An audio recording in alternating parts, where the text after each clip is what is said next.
Every bolt has been tightened, every belt has been checked in hopes of squeezing every ounce of horsepower out of their machines. The cars are on the grid, ready to christen NASCAR's golden anniversary with the 40th running of the Daytona 500.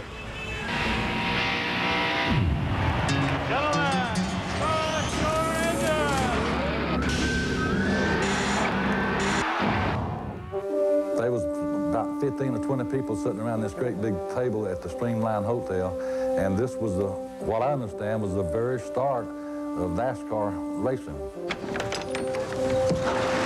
We're all excited to be here again for another race on this facility that you can almost feel the tradition. I like the color. I like the excitement. Everybody is in a pretty good mood. You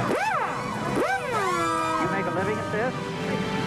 No, and I wouldn't recommend it to anybody. It's a source of livelihood. Gentlemen, start your engines! You know what makes a race car interesting, I think, or what attracts you to them is the noise. I love the noise. Green, green, green. My whole philosophy of running and starting a race is to win a race.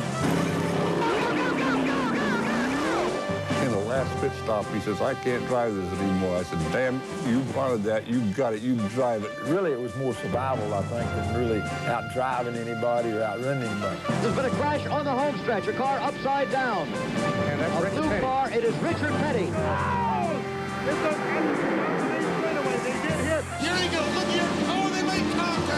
I said there ain't no way they can get the cars any closer, and there's no way you can get any more bigger stands, and they just would have never thought it'd be like it is today.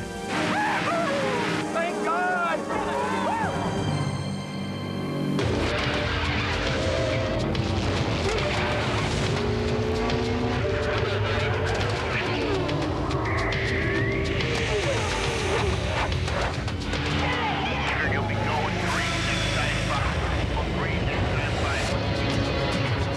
Just a few minutes ago, this is the way the radar looked. We are in the center of the bullseye. Daytona International Speedway, hoping that that activity you see the edge of it about 50 miles to the south of us is going to stay away so we can get in the 40th running of the Daytona 500. But I got to tell you, right now in Daytona, clouds are threatening a little bit windy, but we're glad to have you with us anyway on RPM today. I'm Reese Davis. The race doctor, Jerry Punch, is here with us. Glad to have you along. I know you're a doctor of medicine. How about a doctor of meteorology? Well, the forecast is not good. I mean, it's a 70% chance of rain, but you know, the drivers here are forced to overcome the elements now, also going to overcome the weather today. It's supposed to rain later today, get cooler and cooler. The wind is a major deterrent, but I've got to believe, irrespective of all that, we're going to have a great day, and hopefully we'll get the race in. Yeah, assuming that we do get the race in, we've got a first here. A lot of family ties over the years in Winston Cup racing, but for the first time, we've got brothers starting 1-2, Bobby and Terry Labonte, and they've had a couple of rocket ships. They have. I mean, Bobby Labonte, I think in Thursday in the 125-mile qualifiers, the first time I've seen a car, the only time I've seen a car be able to run by itself on the bottom of the racetrack. Bobby Labonte, when he got shuffled out of the draft, was actually able to take his Pontiac and stay with the cars, drafting up high. Now, he was leading Kenny Schrader and some of the other cars, but later in this race, as he gets shuffled down, he's able to hang with cars up high. In fact, even come back with a very, very strong engine in his Pontiac Grand Prix.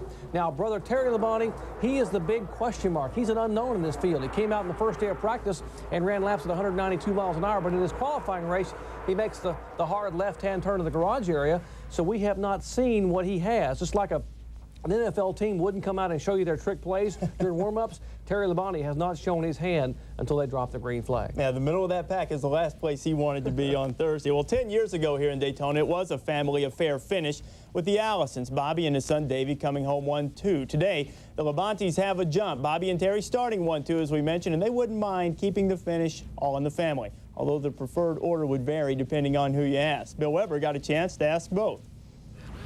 Well, in 78 NASCAR Winston Cup races at Daytona, the pole sitter has won 11 times, but Bobby Labonte of Pontiac has never won a restrictor plate race. Can you end that streak today? Man, I didn't know that, Terry. Well, I don't know. I tell you, our interstate battery Pontiac's run real good in practice. You know, qualifying was great. And, you know, got a great starting spot. We'll just have to wait and see. It's a long race, and we'll just have to, you know, make sure we stay out of trouble and try to be there at the end. You do start up front, but how critical are pit stops in keeping you there? Very critical. You know, I mean, if it's a green flag pit stop, I mean, that could be the, you know, big difference of losing a draft and getting out with some other guys and, you know, not being able to catch back up. So it's very important, and we got a great pit crew, and I think we'll do a great job job on pit road today, I hope. He won the last Winston Cup race in Atlanta. Terry Labonte has 2 Winston Cup championships and 3 second-place finishes here in the Daytona 500, but this would be a great jewel to add to any driver's crown. Well, it sure would. This is the biggest race that we run all year long, and, you know, it's our Super Bowl, so we'd sure love to win it. Our Cadillac Chevy is pretty good. We were pretty good in practice, qualified well, so I don't know. We're going to do our best. You have 1 brother out there and 2 teammates, but you can't count on them being around when you need them, can you? Well, no, you know, at times you can work together throughout the race, but, you know, when it comes down to the end, most of the time it's everybody for themselves. Brothers have never started on the front row in the Daytona 500. These 2 will today. Just 2 of the 43 stories that will unfold over 500 miles at Daytona. No story in Daytona is bigger than Dale Earnhardt. 30 wins at this track, but 0 for 19 in the Daytona 500. Thursday, Earnhardt and 2-time 500 winner Sterling Marlin posted wins in the twin 125s. Marlin starts 3rd today. Earnhardt rolls off 4th with the car and the confidence to finally win. We got a good race car, but you're going to have to stay out of trouble. It's really tight drafting out there, and it's going to be competitive, Marlon. It's more competitive, I think, than ever. If Earnhardt has been the biggest story in Daytona, the Ford Taurus has been the biggest question mark. It limped into speed weeks after a disappointing performance in testing. 9 long days of practice and patience have left the top 4 teams questioning if the Taurus can be a contender in the biggest race of the year. We need a little more speed. If we had a little more speed with the driving that we have, we could be a contender. As it is now, I think we can put ourselves in position to win, and then we'd have to have a little luck, but luck's okay. Since Thursday, we haven't really found anything different. That's pretty much what we've got, is what we saw there, and you know, we've tried a few things, but I can't say that we've made it better since the 125s. Is that enough? Not to win the race, not without something wild happening or something, or getting some, you know, help from another fast car. Only once in the last 18 Daytona 500s has the winner started outside the top 10. Today, defending race champion Jeff Gordon starts 29th. After a spectacular 97 season that included 10 wins and his 2nd Winston Cup title. What we need to do is be consistent and have a good, clean finish. The most important thing is to stay out of trouble, and you know, that's not going to be easy to do where we're starting, but if we can slowly work our way up to the front and be there at the end of the race and have a good finish, I think that would carry some momentum for the whole year. 2 former Daytona 500 winners start today's race looking for a win and renewed respect. 1990 winner Derek Cope hasn't won in 226 races, but has been fast all week. He starts 11th. 1991 Daytona 500 winner Ernie Irvan starts 10th in another fast Pontiac. A win for Irvan would be worth a $1 million bonus. A win for Cope could be worth even more. Oh, absolutely.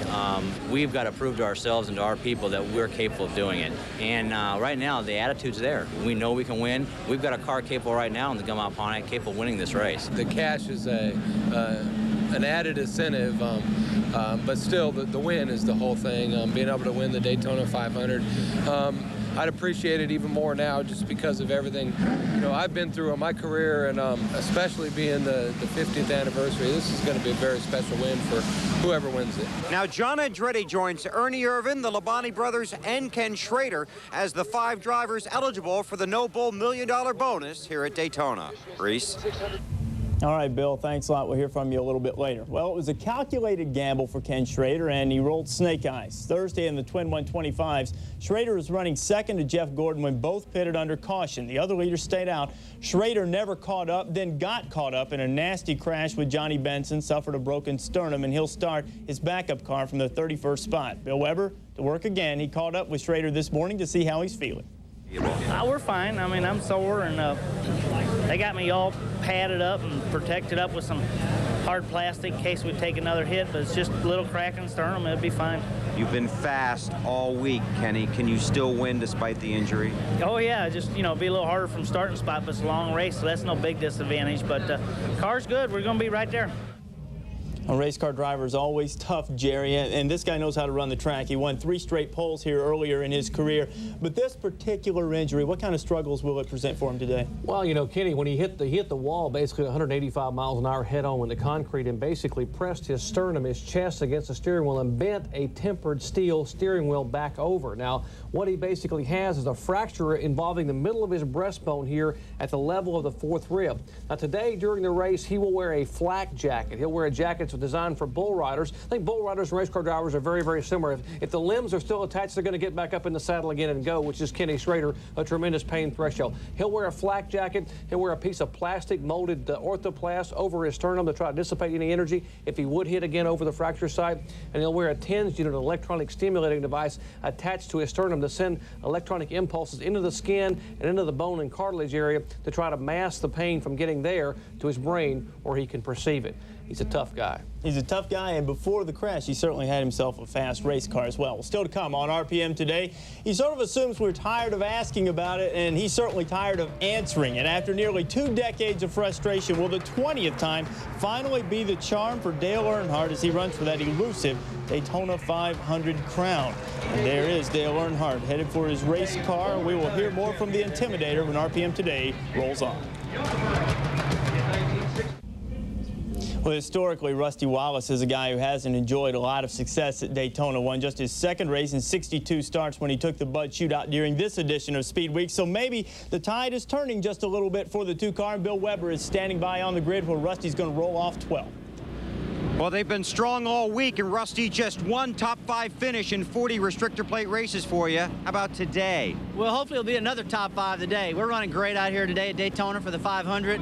The car's prepared perfect, and I'm really optimistic for today's race. You guys basically built the Taurus from the ground up with some help. Give us the final verdict on that. Good race car for here or mediocre? No, it's a good race car, no doubt about that. On a scale of 1 to 10, it's at an 8 right now. It's got room for improvement. I mean, we had to build this car in 6 months and get it here. We basically ran out of time, but it's a good car, showing a lot of promise, and it's handling good. Which is bigger today, luck or patience? Oh, Jesus. You got to have both, man. You just can't have one of them here at Daytona. I mean, one lap you can be leading, the next lap you're running 15th. I can be leading this thing with 15 to go, got to pit for fuel. If the pit crew messes up, I'm in the back. We all got to work together. We got to do everything right today. Fired up? You damn right I'm fired up. I'm ready. Okay. Rusty Wallace is ready to race, and he will start 12th in the Daytona 500 race.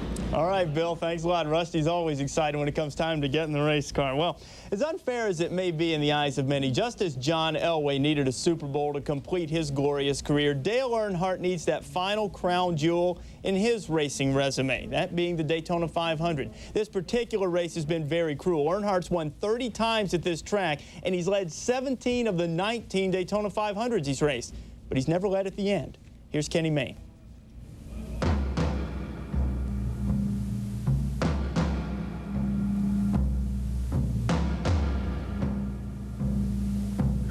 Earnhardt's finished lower than 5th just twice in the last 7 Daytona 500s. But why no first? Most of his trouble has come on the relatively flat backstretch. 1989, loses the lead 3 times in the same spot, coming out of turn 2. Finishes 5th. 1990, the famous blown tire that hands the race to Derek Cope. Finishes 5th. 1991, gets into Davey Allison going into turn 3 with 10 laps to go. Finishes 3rd. 1992, there's a wreck in front of him. He clips Mark Martin, stays in the race, but finishes 9th. Never leads a lap. 1993, he gets high in turn 3 with 2 laps to go. Dale Jarrett bumps him out of turn 4, finishes 2nd.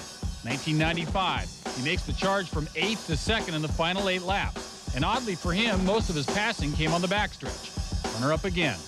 1996, Jarrett got a better run down the backside thanks to a fellow Ford drafting partner. DJ leads the last 20 laps, making Earnhardt 2nd for the 3rd time in 4 years. Well, jump on the back straightaway. Dale Earnhardt is into the wall. Looked as though he was tapped by Dale Jarrett coming off the corner, racing side by side. Earnhardt hit the outside wall hard and rolled down the back straightaway.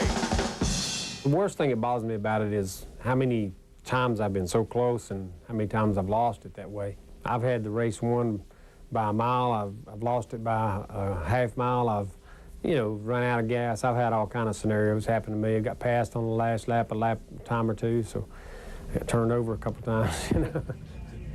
All right, Kenny, thanks a lot. Jerry, you've been here for just about all of Earnhardt's Daytona runs. Could the luck finally be changing? Well, I think it can. I think it really can. I talked to the crew this morning. They said, they showed me this. They said, Doc, after 2 decades of bad luck on Sunday, maybe we got our bad luck out of the way on Saturday. This is a $12 push rod they broke yesterday in their race motor going out to practice in happy hour. They decided to change the push rod, and this morning they changed the motor, and maybe that will change their luck. Why has he not won this race aside from just the bad luck? I think if you look at all the years he's been running in second place, the one factor you got to have at Daytona is a partner, and he's had no one to go with him in those last couple of laps to draft by. People have drafted by him, but no one has drafted with him. Why do you think Richard Childress started a second team, and why do you think all week long we have seen his teammate Mike Skinner tucked right beneath the back of that 3-car drafting on the racetrack? If Skinner runs all day and the 3 cars there all afternoon, they're going to try to team up and do what Hendrick did a year ago and basically push each other by, and for one of them to win the Daytona 500. We'll see if he'll finally be able to get it done. I know a lot of people are pulling for him to do just that. Well, still ahead on RPM today, we'll continue to examine this Daytona 500. Boy, that looks pretty serene. I think things are going to get just a little bit noisier around Lake Lloyd coming up in just a bit. We're back after the break. Well, Michael Waltrip cranked up that new Ford of his on Thursday and gave Dale Earnhardt quite a run in the twin 125s, finished just behind the 3-car. Bill Weber joins us now. Waltrip is going to crank up the Citgo Ford in 6th place. This wouldn't be a bad place at all to get that first Winston Cup points race win. That would be good, Reese, because Michael Waltrip is the only driver that's won a race that's never won a race, right? This would be a good one to win. Yeah, did they get points for this one? Yeah, big points, and a little bit of money, too. Yeah, okay, well, the money's not important. It's just the points, you know, because I hate when everybody has to preface, well, you've never won a points race, right. You know, so get that behind us today would be great. This Citgo Wood Brothers Ford Taurus. Yeah, almost. Yeah, is just awesome. It's running great. I think it's going to be a great day for us. Today is a lot different strategy-wise than what we had on Thursday. Thursday, you had to get all you could get as quick as you could. Today, you need to be up front, but it's also a long day. You got to be patient as well. 4 times as long as the twins, Michael. What's the big key? Is it patience? The key, I feel like, Bill, is staying up front. You know, the wrecks seem to happen more toward the back or in the middle of the field. So while you have to be patient and not overdo things, you also need to be serious about staying in the first 3 or 4 or 5 cars up front all day long to keep yourself in a position to stay out of trouble. So our goal is to race like we did Thursday, get up front, try to stay there all day long. It's your best starting position ever in the Daytona 500. I know it, and people are talking about us winning the race. When I left Talladega testing, I said I can win the Daytona 500. I saw it and I believed it. Thursday proved it to everybody, but we already knew it ourselves. And today we're going to take another step, hopefully, toward that. He starts 6th, his best finishing position in the Daytona 500, also 6th. He's hoping to improve on that by about 5 positions today, Reese. All right, Bill, and that certainly wouldn't be a bad way to break in that new Taurus. Well, don't forget, tonight, after the Daytona 500, we've got RPM Tonight live from Daytona. Comes your way, 9:30 Eastern Time, a complete wrap of the day. We're hoping the rain's going to hold off, so we'll have a lot of racing action to talk about when we get back here tonight. Stick around, more RPM Today coming up in a bit. Next on NASCAR Today, Benny Parsons identifies the keys to the Daytona 500. It's Benny's book. Dale Earnhardt will want his own copy. He's trying for the 20th time to win the big race. We'll talk to drivers a bunch and have the last word before the 500. NASCAR Today, we're next.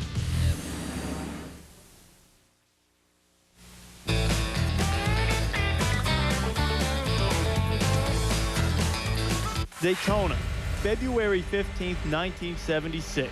Simply what many believe to be the most exciting finish in NASCAR history. Oh!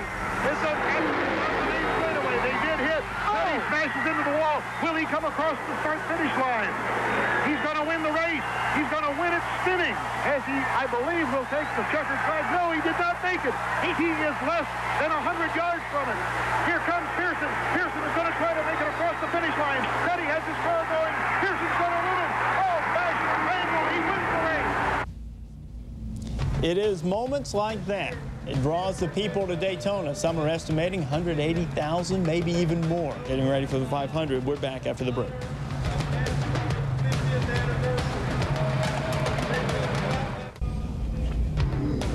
The gentlemen are ready to start their engines, and they will shortly. And when they do, they will all be chasing the Labonte brothers in the Daytona 500. That brings us to today's question, and we've already asked you, actually, you, the home computer users there, who will win the 1998 Daytona 500? This came from our NASCAR online poll, and your answers?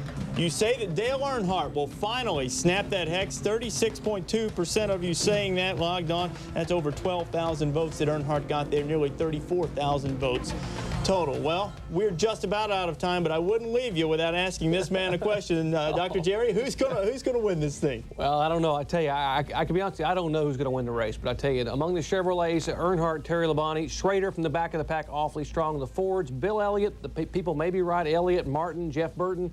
Pontiacs, Irvin, Ward Burton could be a sleeper, Bobby Labonte, and Ernie Irvin.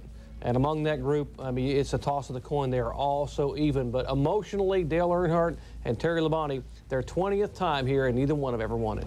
Well, and you've mentioned also that you think perhaps if the Fords are going to win it, that they will have to do so by working together. That's going to do it for us. As we say goodbye, we leave you with Lonnie Hillard's First Across the Line.